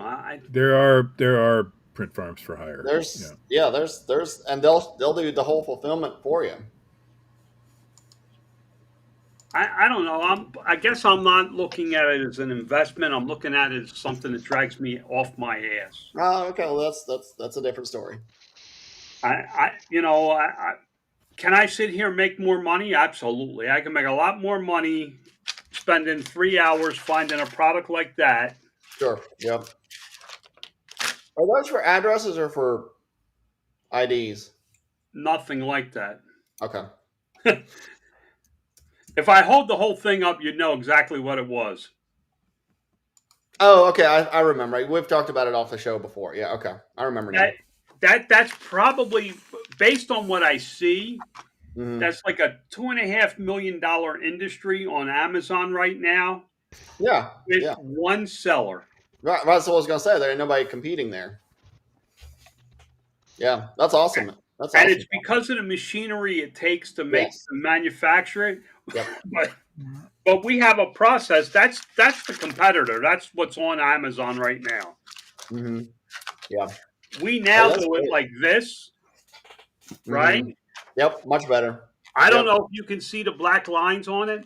We actually print out what you need on the clear plastic and apply the numbers to the plastic to send out. On the transfer? Which means I can mass produce the lettering ahead of time. Yep. And then transfer over. And then transfer it over. That's the kind of stuff I'm really good at coming up with. But I sit in this freaking chair, and at 60, I'm getting fat, and my wife's bringing me something. Something to eat? Oh, yeah. Morning, Lori. Hi. Lori said hi. But, I mean, honestly, you have to find what you're good at, exploit what you're good at, or build a system like Scott. Scott's not good at CDs. But he doesn't have to be. But he's building a process that will allow him to work at volume to pay bills. These are the things that you have to do. And listen, my business has always been, how do I sell more of something? Mm-hmm. My business isn't looking for a widget to sell. Right. So it's hard to compare what I do to what you guys do, because I don't look for a one-off item. Right. Speaking of selling more, John, let's chat one evening about the pay-per-click thing that you were talking about a couple of weeks ago. All right, guys, I got to go pick up an auction. Oh, two hands? Oh my goodness! What the hell? I didn't even know he had another one. Yeah, thank you so much for all that wonderful conversation. Hey, Todd, where do you go to auctions at? We got a local auction about hour drive away. Towards me or away from me? In Killeen, Texas. Killeen. That doesn't tell me a damn thing. I'm right there with you, John. John, you are west of me, and Killeen is south of me. If you put a freaking map out of Texas, I couldn't point to what area of Texas I'm in. I have no freaking clue. You're pretty close to Central there, John. All right. Y'all have a good one. See you, Ty. See you, Todd. Yeah, I think if you don't learn anything else for watching the craziness that is these shows on Wednesday, is the importance of networking and having people you gotta, so Ron's in the chat asking, gonna give Mark a call. I'm trying to decide whether I'm gonna do the one-on-one or not. When's your pallet coming in? Say what? When's your pallets coming in? I don't know. I'm ordering them this afternoon. Oh, okay. You said that last week too. Because I didn't get around. I started heavy chasing them.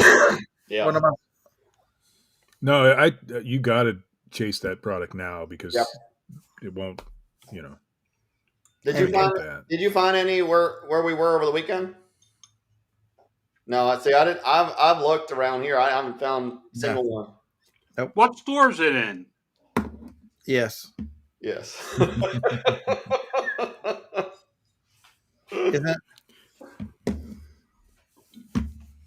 couldn't find any. It's an Ace. I haven't looked hardware. hard. We don't have them here. It's at Rite Aid. Go hit all the Rite Aids. Publix. There we go. I used to hate talking about Rite Aid, but you guys can have it now. They don't exist. But we don't have Rite Aid, so even the ones they're gone. My brother was in the ones in like Oregon. He's like, they look like they're closed already. Yeah, they didn't have any. All the ones around here are gone. All of them gone. It sucks, because that was a great source for a long time. But our Kmart closed 10 years ago. It's something else now. I think Jack said, Jack's Treasure says 60 is an awesome age. I think 60 sucks. I do. I know that my time is more valuable now and I know I should be doing things. And sure, I can use the excuse I'm old, but there's things that I need to do that I just, because I haven't done them for all these years, it's really hard. Like getting off my ass, and I'm not talking about get off your ass and make money. I'm talking about getting off my ass and doing something other than making money, because more money's not going to do anything for me now. Right. You got to decide what is enough. John, you aren't doing it right. Yeah, okay. I'm leaving Sunday. I'm leaving Sunday for Hawaii. I'm not doing it right. Another cruise? Yeah. Are you surprised? No, but I thought you were going to slow down on the cruises. I've been off the last one 17 days. He might be slowing down, but he forgot to tell Lori that. No. Look, we got one booked October, November, December, one for each month. January we have 2026. We have none. Well, you can go with me to Antarctica, John. I want to. Well, Antarctica? What the hell are you going there for? January 3rd. He's going to check out the ice wall. Yeah. Go see the penguins in the ice wall. Please report back. If I get see it. Yeah. Yeah. January 3rd. Yes, the problem is the 101 is Friday and Saturday. It's a small, like 60 miler, about 40 minutes from here. And then the same days is the 25, which is along the Alabama, Mississippi. I've never done the 25. So I don't have real good luck at those kind of sales, the big long ones. I do have some luck, but. And I've done the 101 the last 4 or 5 years. I didn't go last year, but before that. 127 we did good on. I'm thinking about doing the 25. My buddy Joe's doing the 25. Got me thinking real serious about it. Go have fun, Scott. And honestly, I finally got what I've been trying to build for. After 18 years, I finally have it. I can drop an idea into my system, and that's the end of it. So I'm enjoying looking for ideas to drop into my system. Right. Like reading glasses that I buy on Amazon and I'll resell. That'll send all you frickin' copycats running to look for what I'm doing. That was an issue we had with these magnets that we're making. Is my wife is a little bit nervous about the copycats, but John talked to me about that a little bit yesterday. So I Jack, first. How many ideas did I give you in a matter of 10 minutes that fit what you're doing, that the copycats can't keep up with you? If you're the Caravan's the perfect example. Yep. The Caravan came out for 7.5 years. Nobody had a van. Right. By the time Ford came out with theirs, the shitty Windstar, Caravan was already on their 3rd generation. Yeah. And if that's the type of business you're in and you focus on being ahead of everybody else, it's easy to do. Yep. And now the Sienna is king. What's that? Now the Sienna is king. I know they still make. Yeah, they make the Pacifica.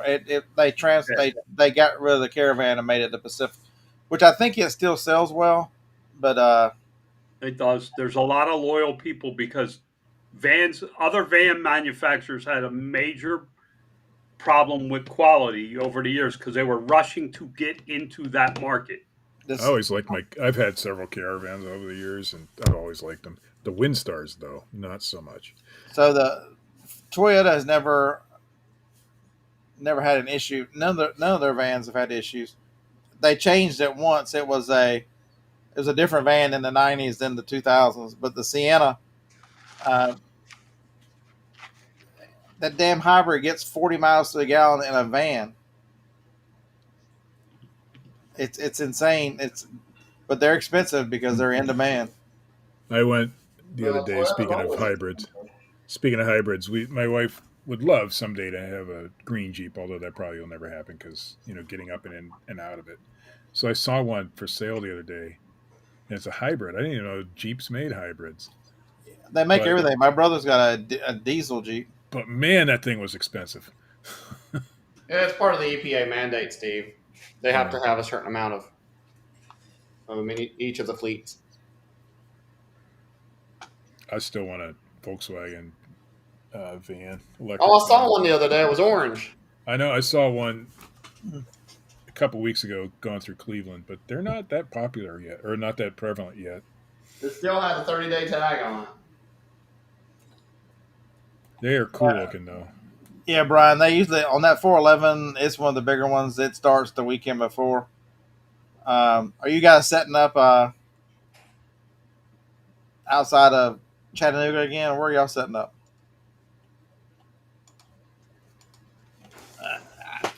I think Friday we'll do the. I don't know whether Johnny. I'm sure she'll go with me to 25.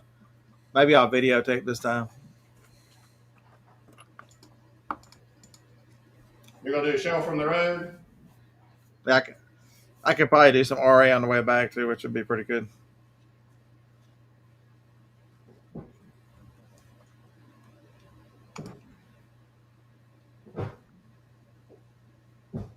Yeah, my brother's Jeep is a 2021 diesel with every option except the diesel heater. That crazy Jeep will do just the craziest stuff. And did he go with the Wrangler or the Grand Cherokee? It's a Wrangler. Oh, Wagoneer. Okay. No, it's a.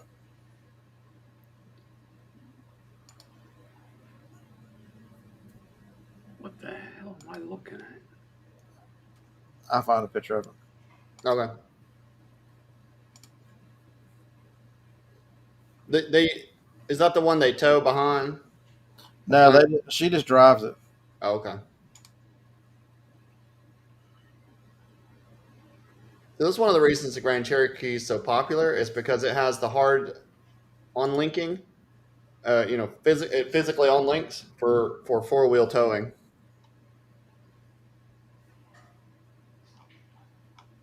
Sweetwater. Somebody say Sweetwater? What?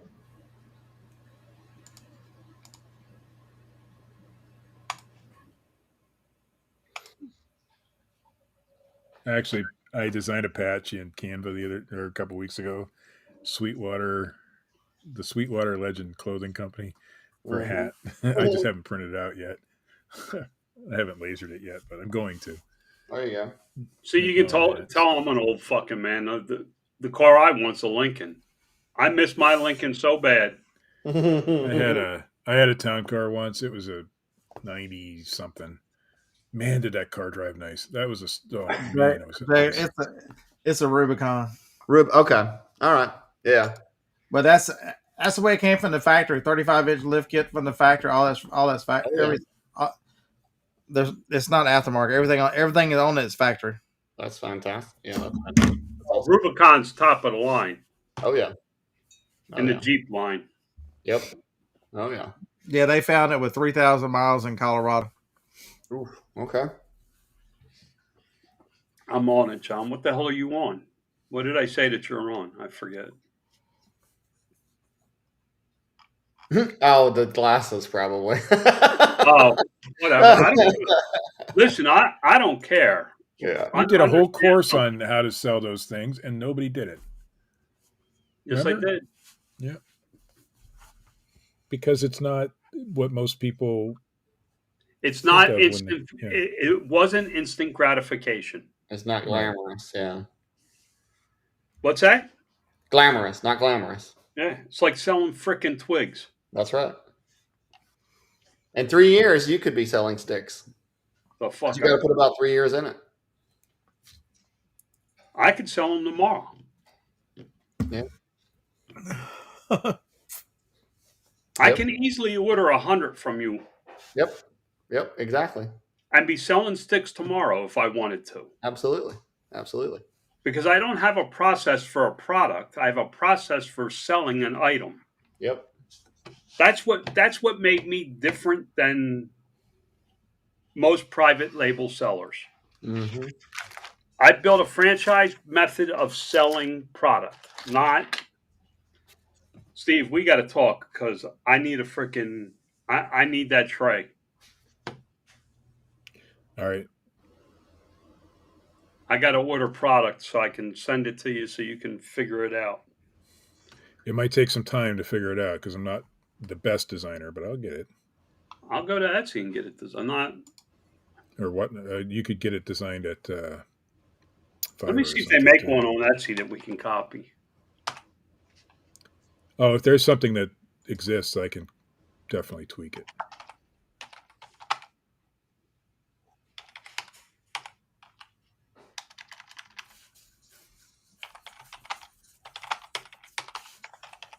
I am learning how to do these things better, but I'm not 100% there yet.